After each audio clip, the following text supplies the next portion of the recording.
Okey, Assalamualaikum ya. Salam sejahtera, salam kuasa ketiga. Jika audio jelas, boleh tolonglah maklumkan ya kepada saya dan share ramai-ramai. Saya tak boleh bercakap kuat lah, so share ramai-ramai dan juga sertai Telegram saya ya, Regi Jesse Rita Odin. Jadi bagi mereka yang menonton dan tahu alamat Telegram saya, boleh tolong kongsikan di ruang komen bagi mereka yang lain lah. Okay. So live hari ini saya nak jawab semua soalan yang berbangkit berhubung dengan cadangan-cadangan saya berkenaan penubuhan parti kuasa ketiga dan juga Reset Malaysia, atau secara ringkasnya formula yang akan mengubah lanskap politik negara buat selamanya. Terima kasih Muhammad Syam, JDT Jelas. Okay. Now sekejap. Now, saya nak beritahu terus terang lah. Cadangan ini meliputi sebuah buku lebih 100 muka surat A4, spacing 1.5, font 11, calibre. Buku yang telah saya tulis dan tidak pernah terbitkan maupun tunjuk kepada sesiapa, yang sudah pun tertulis dan ditambah baik, tambah baik, tambah baik, bermula daripada tahun 2017 ya. So maknanya, dan saya dah buat revision 4 kali berdasarkan perkembangan politik semasa. Ia lebih kurang 101-102 muka.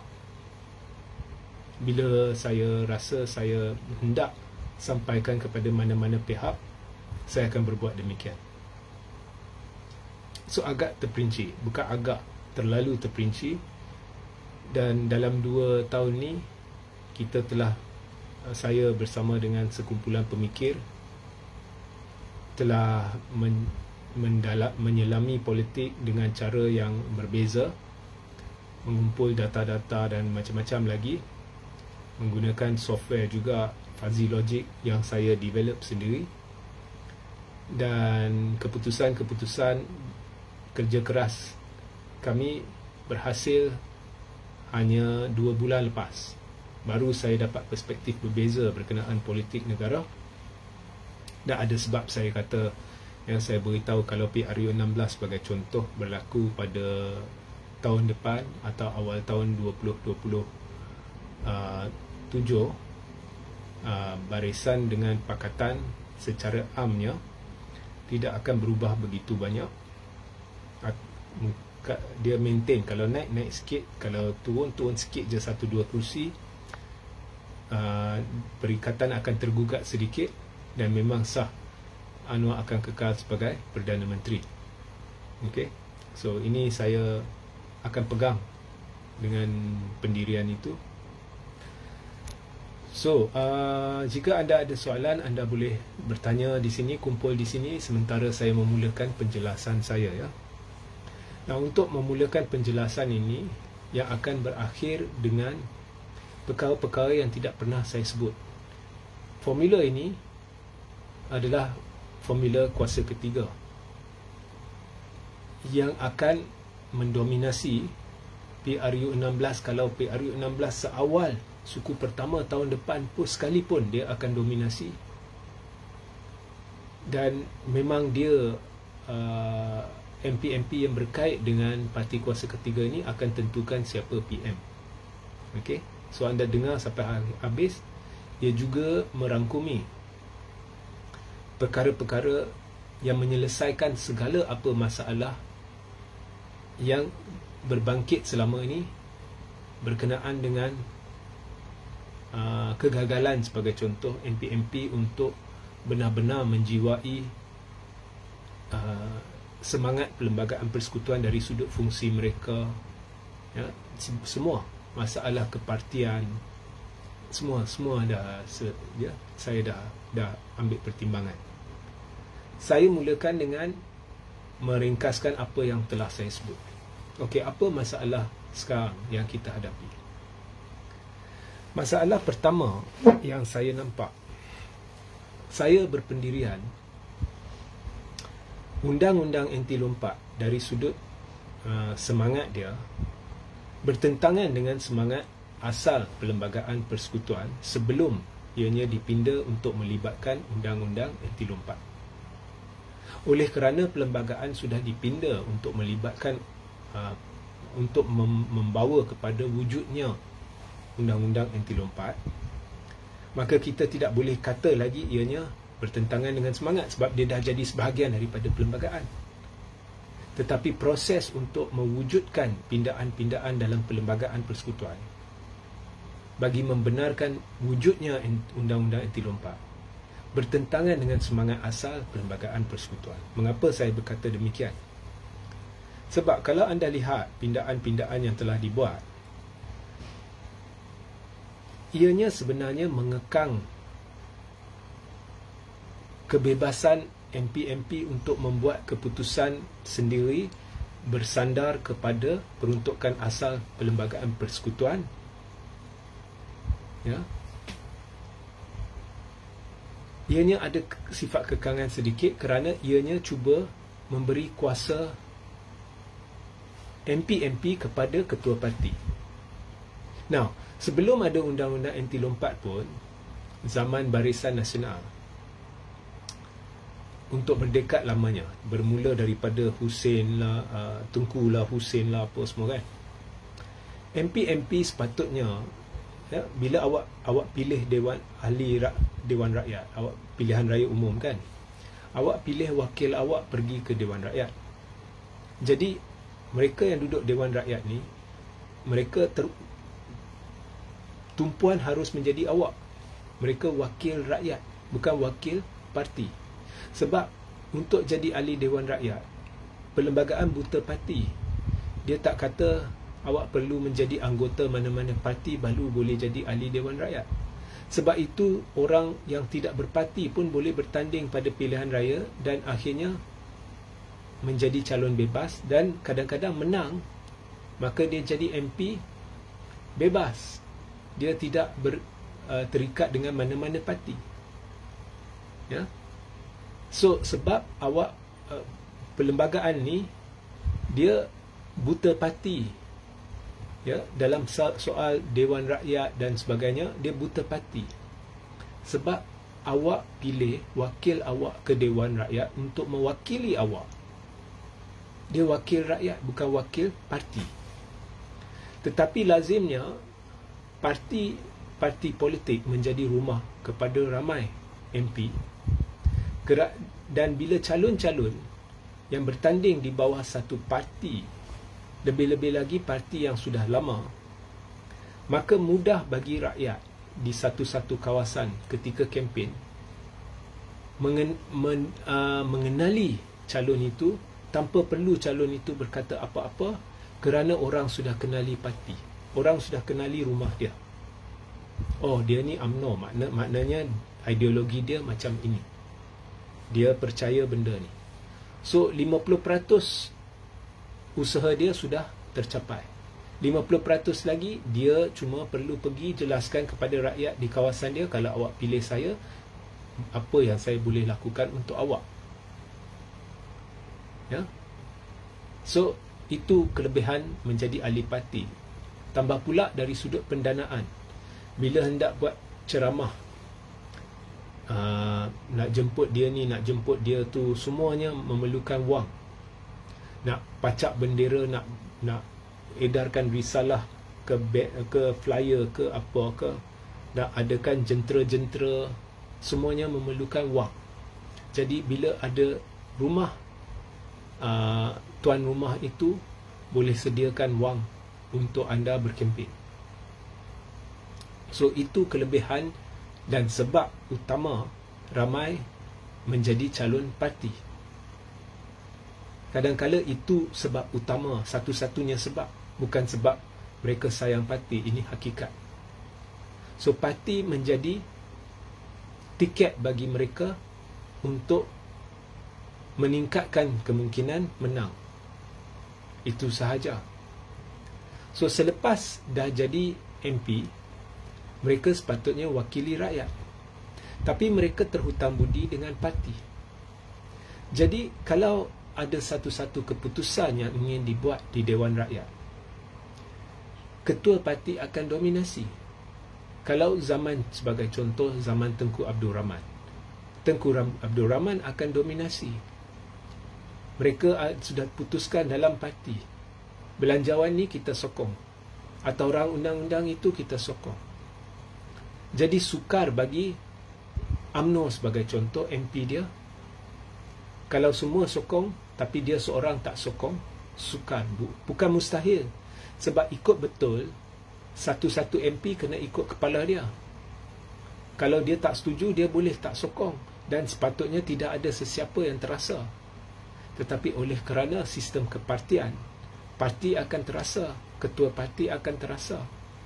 Mungkin parti tak puas hati dengan dia, mungkin esok dia tak akan jadi calon, atau mungkin parti akan cari alasan untuk kekang dia, atau mungkin gugurkan dia dari parti, pecat dia dari parti, dan dia tidak boleh bawa ke mahkamah sebab itu hal parti.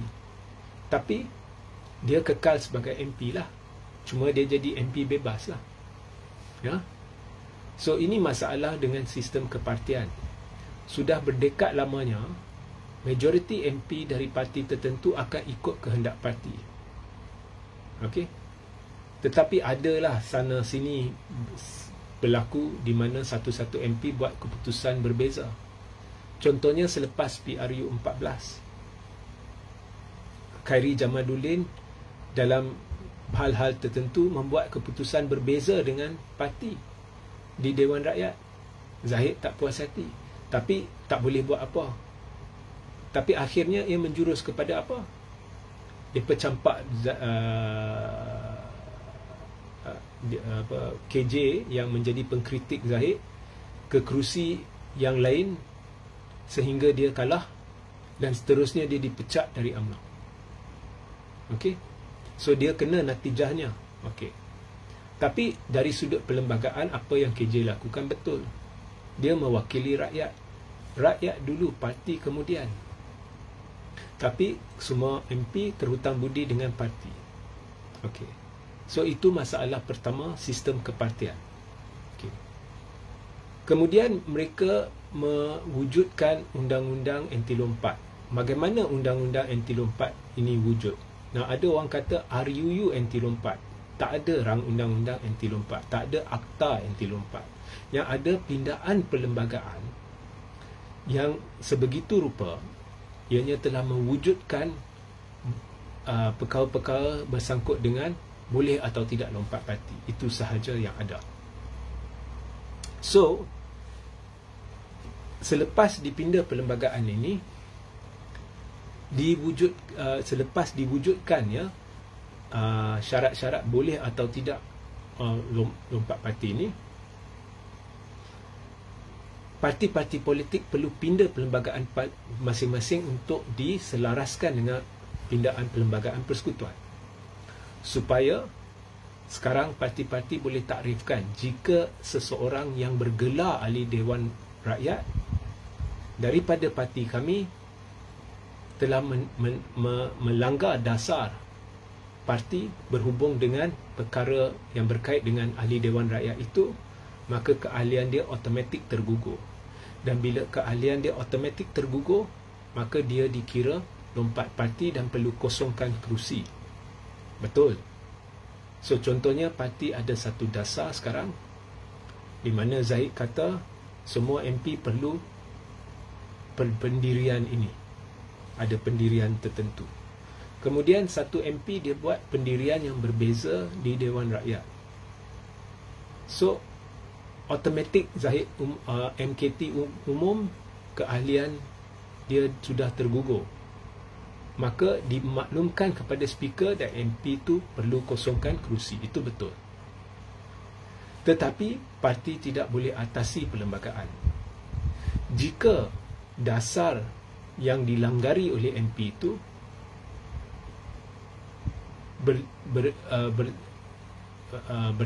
bertentangan dengan peruntukan perlembagaan, maka itu tidak sah. Contohnya, Zahid kata sekarang semua kena sokong Anwar. Tiba-tiba Hishamuddin bangun dan dia kata tak sokong Anwar. Zahid kemudian kata oleh kerana Hishamuddin sebagai MP telah langgar dasar parti, maka keahlian Hishamuddin tergugur dari UMNO disebabkan undang-undang anti lompat. Dan oleh itu Hishamuddin perlu kosongkan kerusi. Betul atau tidak? Salah. Sebabnya undang-undang anti lompat berkuat kuasa hanya kerana pindaan tertentu dalam perlembagaan persekutuan yang tidak dikaitkan dengan hampir semua perkara lain dalam perlembagaan persekutuan, termasuk perkara yang memberi kuasa mutlak kepada semua MP untuk tentukan secara peribadi sokong atau tidak Perdana Menteri. Maknanya tidak ada kaitan undang-undang anti lompat dengan perkara itu, dan parti tidak boleh atasi perkara itu. So Hishamuddin tidak perlu dikosongkan kerusinya, dan tindakan Zahid menggugurkan keahlian Hishamuddin dari parti sebenarnya dianggap pemecatan. Sebab itu 5 MP bersatu tak payah kosongkan kerusi. Dan sekalipun bersatu meminda perlembagaan parti pun, mereka tidak perlu kosongkan kerusi. Okey? Alright. Nah, itu dari sudut perlembagaan lah. Tetapi kalau perkara yang tidak bercanggah dengan perlembagaan dan Zahid beri arahan kepada MP buat macam ini dan MP tidak ikut, asalkan tidak mengatasi peruntukan perlembagaan, maka Zahid boleh umum, okey, kau tak ikut cakap saya, tergugur keahlian kamu, baru dia perlu kosongkan kerusi. Maknanya ketua parti sudah ada kontrol ke atas MP dalam hal-hal tertentu. So dengan undang-undang ini, makna wakil rakyat sudah tercemar, kerana dia bukannya sebenar-benarnya wakil rakyat dari erti kata sebenar. Awak, rakyat, pilih dia untuk mewakili awak, tetapi akhirnya perwakilan dia terbahagi antara parti dan awak. Sebab itu saya kata ianya sudah bercanggah atau bertentangan dengan semangat asal perlembagaan persekutuan dan sistem demokrasi. Alasan yang mereka gunakan ialah nak halang langkah Sheraton berulang. Boleh tak halang? Sebenarnya tak boleh dalam erti kata sebenar. Kerana contohnya hari ini UMNO keluar seketul dan join Perikatan Nasional, dia runtuhkan kerajaan. Boleh atau tidak berlaku? Boleh. Masih boleh. Hishamuddin tarik ataupun UMNO tak keluar seketul, tapi 15 atau 16 MP UMNO tarik sokongan, dituruti dengan Sabah dan Sarawak. Boleh atau tidak berlaku? Boleh. Boleh. So yang dilakukan undang-undang itu tidak langsung menghalang berulangnya langkah Sheraton, yang menjadi alasan kenapa perlembagaan dipindah. Yang dilakukan iaitu pindaan perlembagaan yang menguatkuasakan undang-undang anti lompat hanya memberikan kuasa lebih kepada ketua parti untuk mengawal MP, menjadikan MP bukan wakil rakyat dalam kerti kata sebenarnya. Sebaliknya, menjadikan MP wakil rakyat dan parti, terbahagi antara parti dan rakyat.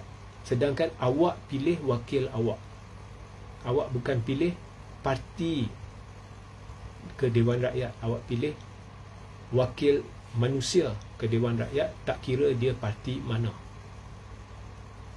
So undang-undang ini saya memang tak setujulah ianya di masa dibuat.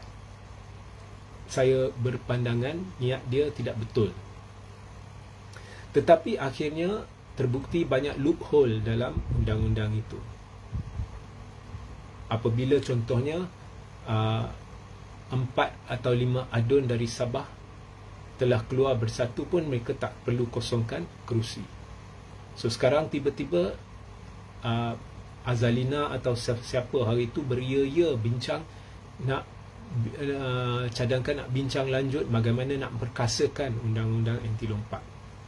Bagi saya, kalau saya secara peribadi, saya akan syorkan ianya diubah balik kepada keadaan asal tanpa undang-undang anti lompat. Sebab wakil rakyat patut mewakili rakyat. Okey. So sekarang saya dalam live ini tidak ingin bincang ya. Saya mahu Anwar ke, saya mahu Zahid ke, saya mahu Tun Mahathir ke, saya mahu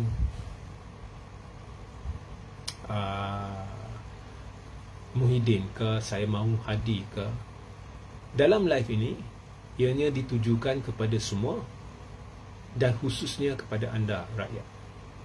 Ya. Okey. Now, ada satu komen yang baru ditulis oleh Normawati Haji Mahat. Dia tulis, dalam konteks penubuhan sebuah kerajaan, dasarnya the party builds a government, maka berlaku anggapan bahawa parti adalah lebih kuat dari kerajaan. Now, saya tak setuju awak kata dasarnya the party builds a government. Itu tidak betul. Itu adalah norma, tetapi itu bukannya bersandar kepada semangat Perlembagaan Persekutuan. Badan Perundangan MP perlu mendukung imbangan kuasa dalam sistem demokrasi di antara badan perundangan dan badan kerajaan. Maka apabila ahli badan kerajaan adalah sebahagian daripada ahli badan perundangan, maka kehendak undang-undang dan pentafsiran dilakukan. Ya, that's all correct. Okay. So, okay ya. Alright. So, sekarang kalau awak ingat, ya, saya dah jelaskan, awak lihat PRU 14.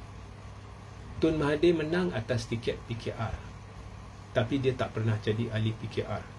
Pada ketika itu dia jadi ahli Bersatu, dan dia menang atas tiket PKR. Semua menang atas tiket PKR. Lim Guan Eng yang merupakan ahli DAP menang atas tiket PKR, tapi dia tidak menjadi ahli PKR, dia hanya ahli DAP. So maknanya pada PRU 14, majoriti yang diperolehi semua MP-nya adalah MP yang menang atas tiket PKR. Now, katakan pada ketika itu ada undang-undang anti lompat. So PKR membuat satu keputusan dan dia suruh semua MP-MP ikut. Now, kalau MP-MP Tun Mahathir tak ikut atau Lim Guan Eng tak ikut, boleh tak PKR pecat Tun Mahathir dan Lim Guan Eng? Tak timbul pun soal nak pecat sebab mereka bukan ahli parti. Jadi tak timbul pun soal mereka perlu ikut atau tidak. Jadi mereka tidak terkekang dengan PKR. Ini menjadikan mereka lebih berpihak kepada rakyat, bukan parti. Mereka boleh dengar parti, tapi akhirnya mereka membuat keputusan peribadi masing-masing bersandar kepada rakyat. Of course, Tun Mahathir masa tu adalah ahli Bersatu. Jadi masih bermasalah kerana dia perlu dengar Bersatu, ya, majlis tertinggi dia. Lim Guan Eng perlu dengar majlis tertinggi DAP dan sebagainya. Tetapi dari sudut kacamata PKR, mereka bebas dari PKR walaupun menang atas tiket PKR. So, itu adalah satu petanda yang saya beri kepada penyelesaian parti kuasa ketiga yang saya sebenarnya fikirkan pada 2015 dan tulis pada 2017. Okey, itu satu ya. Jadi apa yang saya cadangkan ialah diwujudkan satu parti kuasa ketiga. Of course, nama dia tak semestinya parti kuasa ketiga. dia boleh jadi parti perpaduan, dia boleh jadi parti bangsa Malaysia, apa jua nama.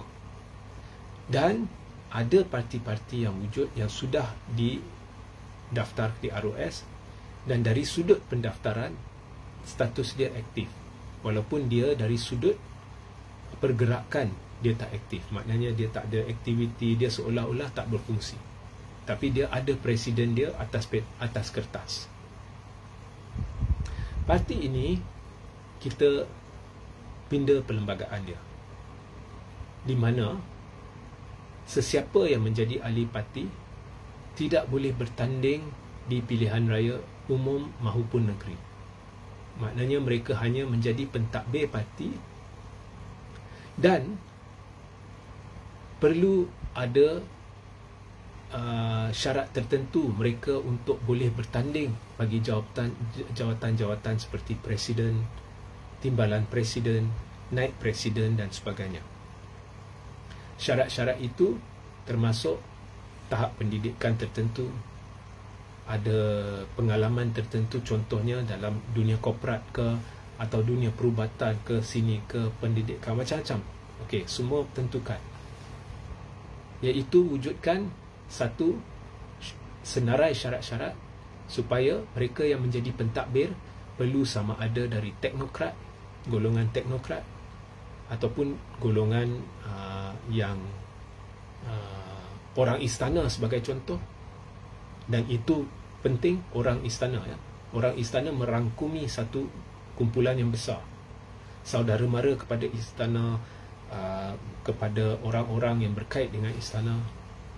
So teknokrat, orang-orang istana, orang-orang golongan profesional, orang-orang yang telah ada budi dan sumbangan kepada negara, contohnya telah menjuarai, mewakili Malaysia bagi badminton, ya, Datuk Lee Chong Wei ke siapa ke. Ini semua layak untuk bertanding bagi jawatan-jawatan dalam parti. Now, kalau rakyat memang dia akan cari keahlian, tapi ahli-ahli kena tahu, dan pentadbir-pentadbir kena tahu bahawa mereka tidak boleh bertanding pada pilihan raya. Namun mereka boleh dilantik menjadi senator. So, kita ada satu parti yang berpotensi melahirkan senator-senator. Okey, tapi tidak ada sesiapa boleh bertanding bagi Dewan Rakyat. Maknanya tidak ada sesiapa dari parti itu boleh jadi Perdana Menteri.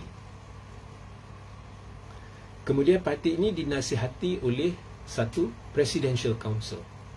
Presidential Council ini kita boleh letak wakil-wakil daripada parti-parti yang ada, itu terpulang kepada parti itu, atau dia nak letak orang dia sendiri. Contohnya kalau letak dari wakil-wakil parti yang ada, di situ duduklah Hadi Awang, Muhyiddin, Tun Mahathir, semua dia duduk Presidential Council. Atau parti itu tentukanlah siapa dia nak letak. Kemudian bila sampai pilihan raya umum ke-16 sebagai contoh, Parlimen dah bubar, kan? So tidak ada lagi timbul isu anti lompat ke apa ke, sebab Parlimen dah bubar. Aku janji pun semua tak timbul. Maka ahli-ahli UMNO yang berfikir mereka hendak bertanding di bawah tiket parti kuasa ketiga boleh memohon untuk bertanding di bawah tiket parti kuasa ketiga. Contohnya Hishamuddin, Ismail Sabri. Contoh, saya beri contoh je. Bukannya saya tak tahu mereka, pemikiran mereka apa. Khalid Nordin sebagai contoh. Kemudian tiba-tiba Ong Kian Min nak bertanding di bawah parti kuasa ketiga. Kemudian tiba-tiba Teresa Kok nak bertanding di bawah parti kuasa ketiga. Tiba-tiba Khalid Samad Mat Sabu nak bertanding di bawah parti kuasa ketiga. Ataupun di PKR contohnya Rafizi Ramli dan dua lagi nak bertanding di bawah, ataupun MP tu yang selalu mengkritik Anwar, ya, dia nak bertanding di bawah parti kuasa ketiga. So mereka semua buat permohonan. Kemudian parti kuasa ketiga, kepimpinan dia bersama lembaga penasihat akan membuat tapisan dan buat keputusan. jika sekurang-kurangnya 50 heavyweight daripada parti-parti yang ada, PKR, UMNO, PAS, Bersatu, sekurang-kurangnya 50 heavyweight ada. Dan kemudian 100 lagi sama ada biasa ataupun dia ada status tapi mungkin tahap pemimpin bahagian kecawangan dari parti-parti lain, menjadikan jumlah 150 calon. Tapi mesti ada 50 heavyweight, nama heavyweight seperti Ong Kian Min, Hishamuddin Hussein, 50 heavyweight. Dan mereka bertanding di PRU 16 tanpa keluar dari parti masing-masing. Okey, so diumumkan ini 150 calon. Mereka kena berani dipecat dari parti. Katakan Zahid tak puas hati, Hishamuddin mengapa pergi bertanding di bawah tiket parti kuasa ketiga. Jadi Zahid kata okey, kita pecat Hishamuddin. Maka Hishamuddin perlu terima benda tu. Dia tak perlu takut. Kalau dia takut tak jadilah. So mungkin ada yang akan dipecat, mungkin ada yang tidak dipecat. Saya berpendapat sebahagian besar tidak akan dipecat oleh parti masing-masing kerana mereka nak lihat kesudahannya. Mereka takut tiba-tiba parti kuasa ketiga menang besar dan jadi kingmaker. Maka jika mereka pecat dan putuskan hubungan dengan ahli-ahli mereka yang telah bertanding di bawah tiket parti kuasa ketiga, maka sukar bagi mereka kemudian bercatur dengan parti kuasa ketiga untuk tubuh kerajaan. Jadi mereka akan main tunggu dan lihat. So saya percaya ramai tidak akan dipecat. Dan calon-calon ini of course mereka tak boleh jadi ahli parti kuasa ketiga. Mereka cuma bertanding di bawah tiket parti kuasa ketiga. Nah, keputusannya saya beri 99% ya, 99% ya, jaminan bahawa sekurang-kurangnya 50% daripada 150 calon itu akan menang. Ia akan membawa satu pengujaan tahap luar biasa ya, di kalangan pengundi Cina dan pengundi Melayu. Saya jangkakan jika daripada 50 heavyweight ini, agihan pecahan dia adalah sekurang-kurangnya 30% Melayu dan selebihnya 20% Cina dan India dan Sabah dan Sarawak ya, campur aduk lah 20% tu, dan selebihnya 100 calon yang lebih tu sekurang-kurangnya 50 hingga 60% tadi 50 hingga 60% Melayu dan selebihnya Cina, campur India, campur Sabah, campur Sarawak. Semualah, tak payah nak 50 calon ke apa, semua 150 calon. Bukan hanya separuh akan menang, sekurang-kurangnya 40% orang Melayu akan sokong parti ini, 45% lah, dan sekurang-kurangnya 30% Cina akan sokong parti ini, dan parti ini akan menang besar dan menjadi kingmaker utama pada PRU 16. Dan pada masa itu UMNO, PKR dan sebagainya akan tertakluk kepada keputusan akhir parti ini bagaimana nak tubuh kerajaan. Dan jika oleh kerana calon Sabah pun sudah masuk, calon Sarawak pun sudah masuk, calon ini pun sudah masuk, jadi oleh kerana bila mereka nak cerita bagaimana nak bekerjasama untuk membentuk kerajaan menjadi rumit, akhirnya berkemungkinan besar parti ini, MP-MP yang menang di bawah parti ini akan tentukan siapa calon mereka bagi jawatan Perdana Menteri, dan kemudian Perdana Menteri itu akan tubuh kerajaan dengan memilih ahli-ahli daripada parti ini, MP-MP daripada parti itu untuk masuk kerajaan, dan mungkin MP-MP daripada parti-parti lain seperti PKR, UMNO dan sebagainya untuk melengkapkan kerajaan. ini akan membawa kepada kerajaan perpaduan dalam erti kata sebenar. Dan secara tidak langsung, parti ini memang menjadi parti perpaduan yang menjadi benih kepada Dewan Perpaduan dan Kerajaan Perpaduan. Dan MP-MP ini kita tak perlu kira undang-undang telah dipinda macam mana untuk anti lompat ke, isu lompat melompat ni tak timbul lagi. Mereka nak lompat ke mana? Mereka bukannya pun ahli parti kuasa ketiga.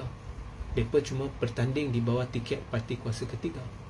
Maknanya selepas pilihan raya, Hishamuddin sebagai contoh menang, tapi tiba-tiba dia berfikiran, saya nak lompat dari UMNO masuk PAS, lompatlah. Awak tak perlu kosongkan kerusi sebab awak bukan bertanding di bawah tiket UMNO, awak bertanding di bawah tiket parti kuasa ketiga. Jadi melompat parti tidak akan mempengaruhi kestabilan kerajaan. Dan MP-MP itu tidak semestinya ikut kehendak parti kuasa ketiga kerana mereka bukan ahli. Maka tumpuan MP akan berpaksi kepada semangat asal perlembagaan persekutuan dan sistem demokrasi berparlimen, iaitu rakyat. Mereka akan jadi wakil rakyat buat pertama kali dalam sejarah negara dalam erti kata sebenar. Dan disebabkan itu, parti-parti akan secara semula jadi dan organik berubah dari sudut perangai, dari sudut pendekatan untuk menumpu kepada memperkasakan parti supaya lebih diterima rakyat, dan akan berhentilah komplot-komplot percaturan-percaturan antara parti, dan akan bercambah benih-benih penyatuan parti-parti. Dan akhirnya ini akan menjurus kepada satu sistem politik di negara ini di mana parti menjadi tempat lahirnya bakat. Sebab parti ini dia akan cuba memastikan majoriti ahli mereka menjadi wakil dalam parti kuasa ketiga. Dengan kesedaran bahawa bila ahli mereka sponsor ya untuk bertanding di pilihan raya di bawah tiket parti kuasa ketiga dan mereka menang, mereka MP-MP yang menang tu boleh sahaja tidak ikut kehendak parti yang sponsor mereka, contohnya UMNO. So maknanya kepimpinan parti UMNO akan berubah menjadi baik, selaras dan akan menumpu kepada masalah rakyat. So beransur-ansur parti juga akan fikir berkenaan rakyat supaya memastikan hubungan mereka dengan MP-MP yang menang ni sentiasa erat. Of course mereka akan cuba pastikanlah MP-MP ni boleh bawa suara parti mereka ke dalam parti kuasa ketiga.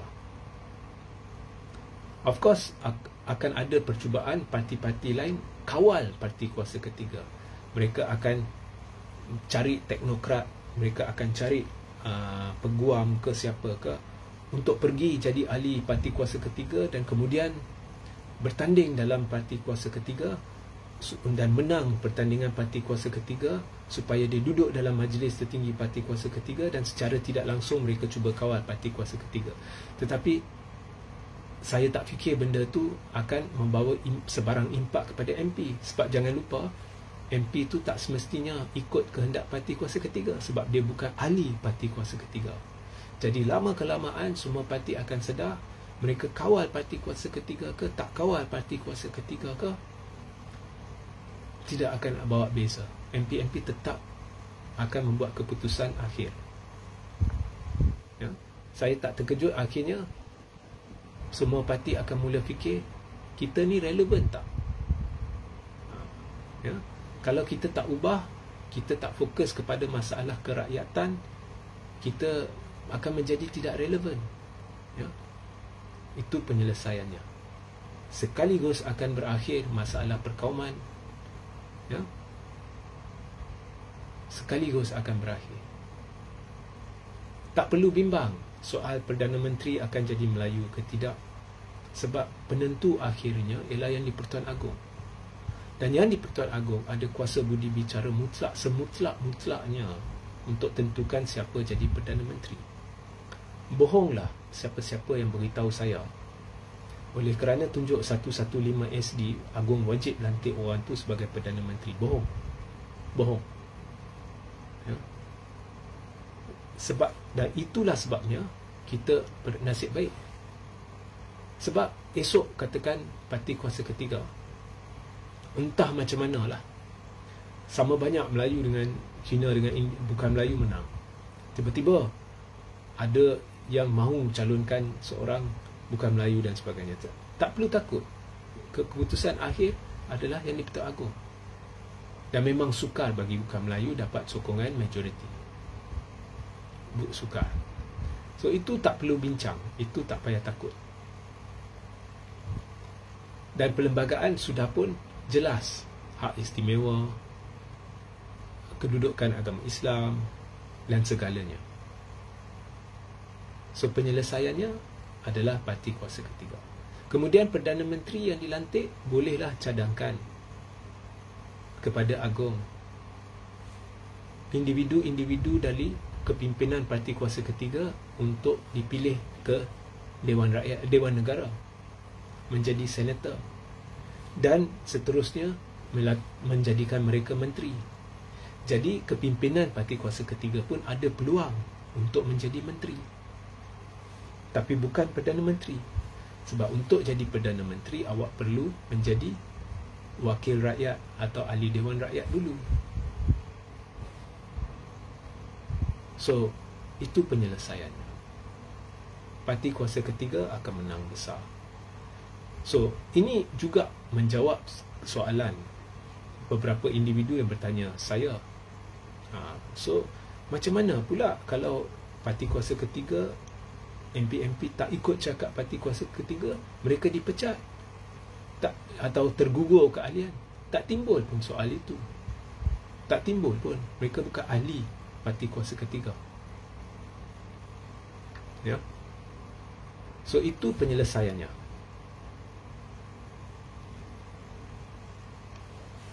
So kalau ada soalan anda boleh bertanya. Saya beri masa 5 minit. Of course, cadangan ini tidak akan disukai oleh pihak tertentu dan akan disukai oleh pihak tertentu. Tetapi lanskap politik negara akan berubah. Parti-parti akan mula berfikir secara mendalam hala tuju mereka jika tertubuhnya parti kuasa ketiga ini. Kerana akhirnya mereka hilang kawalan terhadap MP.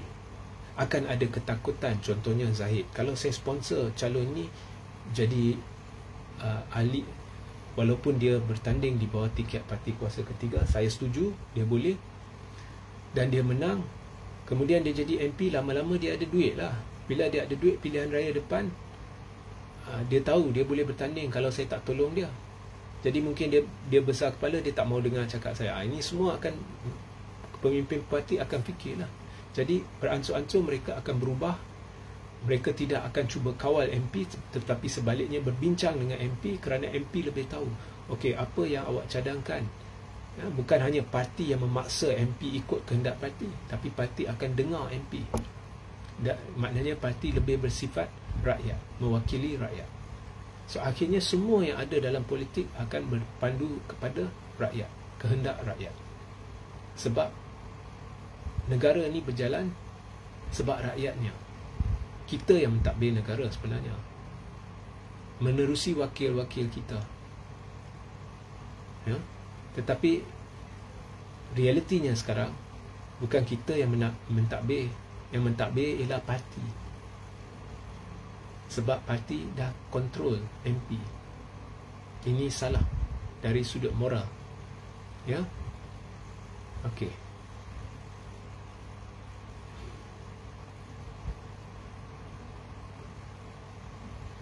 Boleh diubah kerajaan diwakili oleh KSU dalam bidang kementerian masing-masing.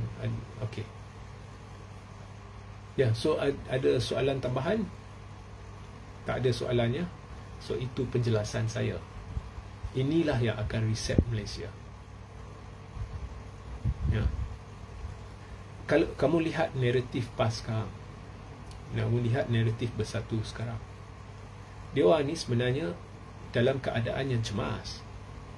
Mereka sudah mula bincang UMNO, PAS, Bersatu, ya. Mereka masih berbincang ke arah UMNO. Actually UMNO adalah antara parti paling kecil pada PRU 15 di antara semua parti yang besar, antara parti terkecil. The fact that you need to focus on UMNO menunjukkan kelemahan Bersatu dan PAS. Dia sudah tahu dia tidak boleh tarik sokongan Cina, walaupun sekarang dah ada Cina atas pagar.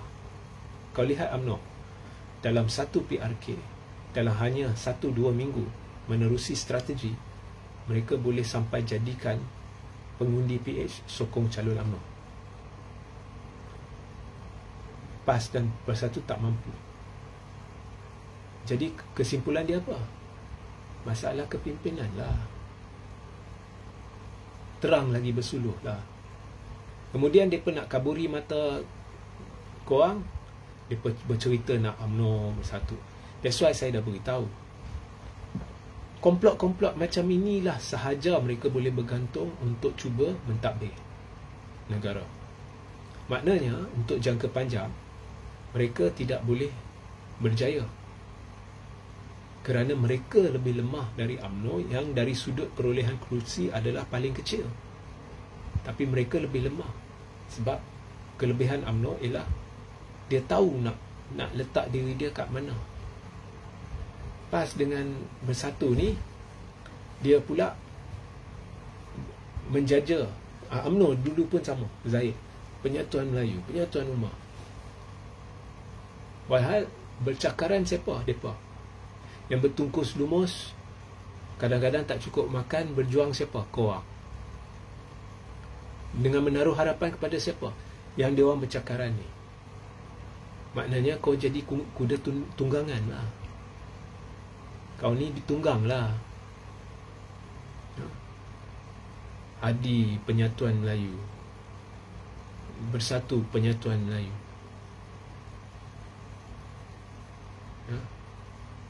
Kau ditunggang lah.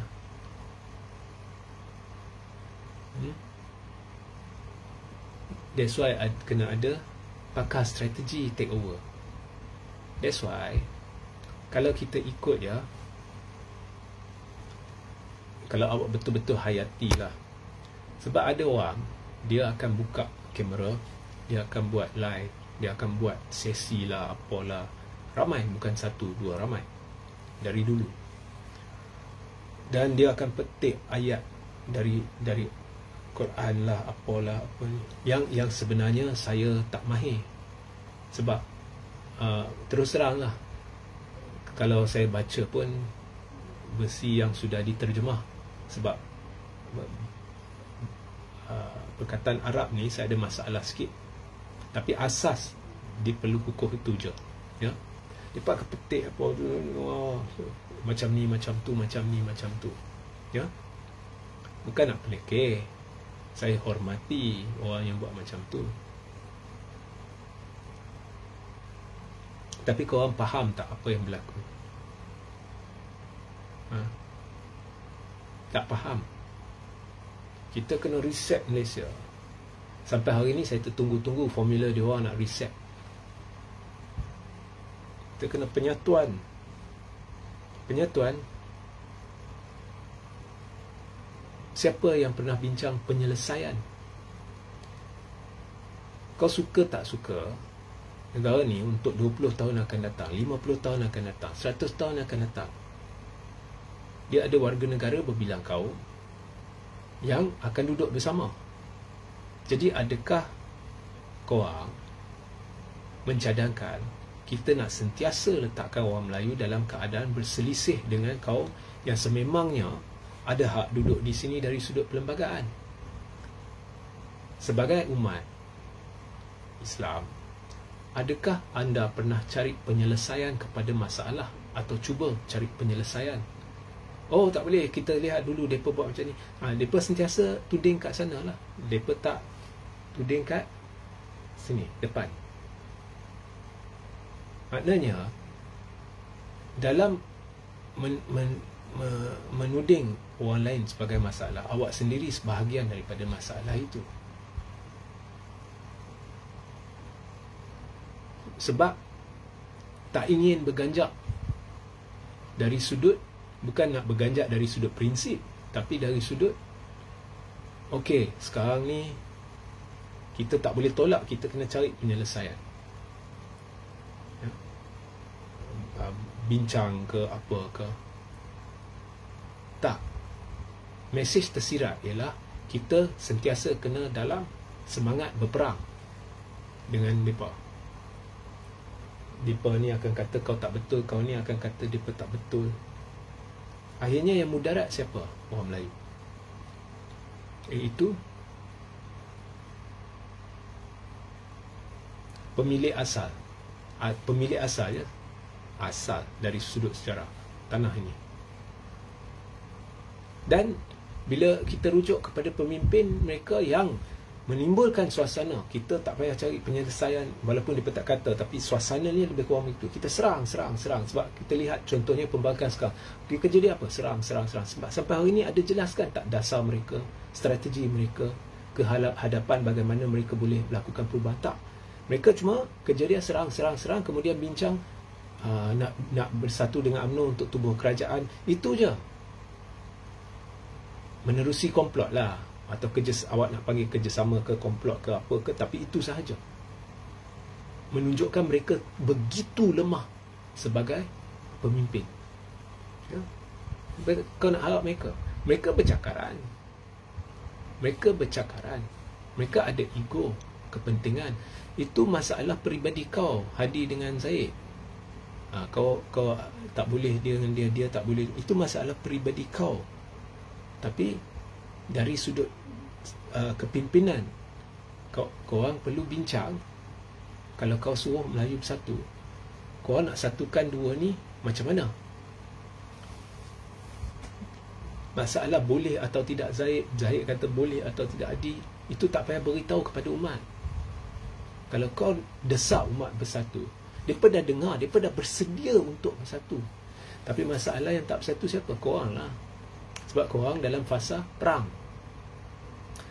Beri nama pun kepada mereka yang berjuang pada kempen Panglima Perang. Katanya Anwar berdendam. Saya memang nampak begitulah Anwar berdendam. Nak kata 100% tu, saya pun berbelah bahagi. Dia Anwar ni antara berdendam atau dia ni sebenarnya menebus maruah.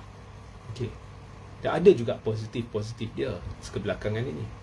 Okey, katanya Anwar berdendam. Tetapi sifat-sifat yang dipamerkan oleh korang yang serang, tak ada pun berbincang dengan dasar kepada potensial voter awak, golongan muda pun pendendam juga. Aidowan Hadi, saya tak boleh bincang dengan amanah, ini tak boleh, itu tak boleh, ini kita letak, kita pacak ni, no entry. Macam tu jahanam lah cerita dia. Penipu ummah lah bila kata bersatu, penyatuan ummah. Ya. So ini semua dalca kurma parpukari, ya, bukan penyatuan ummah. Ini penyatuan Melayu yang sehaluan dengan korang. Yang itu pun dah maksima. So elas korang jalan buntu lah, tak boleh nak pergi mana. Yang orang ada akal, mereka penipu ke, mereka mungkiri janji ke apa ke, tapi yang ada akal, dia tahulah, okey, dalam senario ni kita tahu kita perlu tambah sokongan Cina, kita perlu macam ni, kita perlu macam tu, mereka tahulah nak buat apa. Mereka tahu bertolak ansur. Macam dulu Tun, dia tahulah bertolak ansur dengan DAP untuk capai matlamat dan runtuhkan Barisan Nasional. Ya. Dan awak confuse kan pengikut anda. Mungkin ada yang dengar hari ini yang akan kata, tak boleh, saya tak terima apa Regi cakap. Walhal yang cakap begitu pentaksub Tun Mahathir. Saya pun penyokong mendukung prinsip perjuangan Tun Mahathir. So mereka jadi hipokrit. Sebab apa? Sebab Tun dulu buat. Dia kerjasama dengan DAP. Tun yang dulu kata Lim Kit Siang is racist, DAP is racist. Kemudian dia duduk sepentas dengan mereka, dia kata saya dapati DAP sudah berubah. Dulu macam ni, sekarang macam ni. Sebab Tun nak kalahkan Barisan Nasional Najib. Ya. Korang lupa. So korang pun confused. Sebab apa? Sebab terbawa-bawa dengan orang yang korang harap untuk menyatukan Melayu, sedangkan mereka memecah, menjadi sebahagian daripada masalah pemecahan orang Melayu. Dan masalah lagi satu, penyokong-penyokong parti ni, termasuk aktivis dan sebagainya, dan secara tidak langsunglah pemimpin parti, DAP nak pecah belahkan orang Melayu. Banyak kali saya dah dengar. Maknanya kau mengaku kau lemah lah, sampai boleh dipecahkan oleh DAP lah. Kalau dah kuat, buat apa nak tuding jari kat DAP? Sekali-sekala pergi cerminkan diri sendiri dan lihat mengapa kita ni mudah dipecahkan. Oh, rupanya masalah pemimpin ni.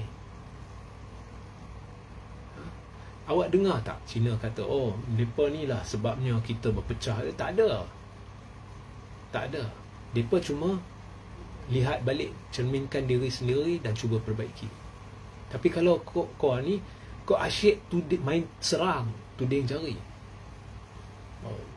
DAP nak cuba pecahkan Melayu tanpa melihat masalah dalaman di mana tak boleh bersatu.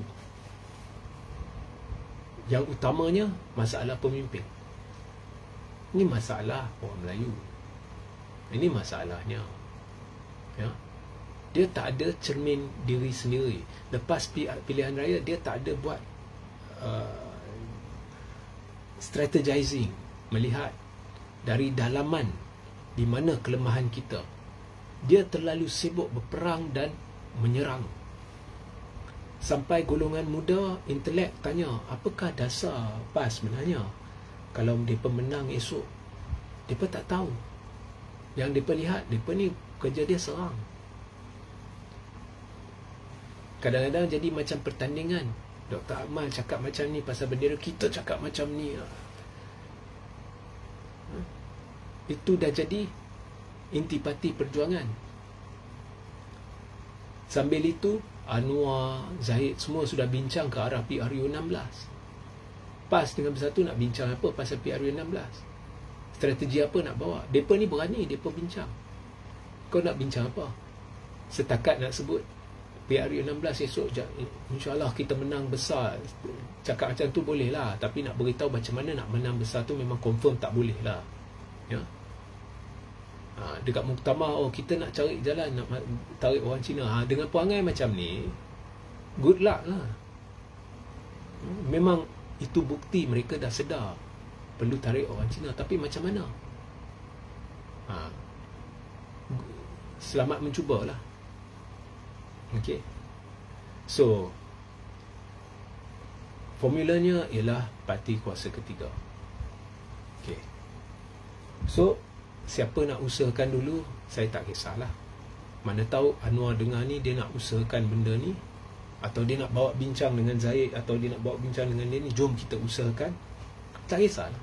Siapa juga usahakan, akhirnya bila ianya tertubuh, ia menjurus kepada MP-MP ni dapat kebebasan. Tapi kena ikut betul-betul lah. MP-MP ni benar-benar mewakili rakyat. Kalau mereka buat, mereka ambil idea saya tapi mereka ubah suai, itu semua tak akan jadi apa-apa lah. Ya. So anda boleh terus komen dan beri atau tanya soalan. Jika soalan terkumpul lebih banyak, mungkin saya akan dedah lebih banyak lah. Tines STK, adakah possibility Anwar tinggalkan DAP dan bersama PAS kerana masing-masing mempunyai 40 lebih ahli parlimen? I don't know. In politics, anything is possible. But Anwar terhutang budi dengan DAP. Okey. Dan kalau dia tinggalkan DAP dan bersama PAS perlu setujulah Anwar kekal Perdana Menteri. Ya? Dan PAS, sejarah dia, kita dah lihat, dia parti politik dulu, organisasi Islam kemudian. Akhirnya dia boleh kerjasama dengan pihak, saya lihat dari sudut sejarah, ya. Akhirnya dia boleh kerjasama dengan mana-mana pihak untuk jadi sebahagian daripada kerajaan. Ini faktor sejarah, ya. PAS tak payah marah. Saya terus terang, saya condong ke arah PAS. Tetapi dari sudut fakta, saya tetap sebutlah, ya. So anything is possible, ya. Anything is possible. Okey.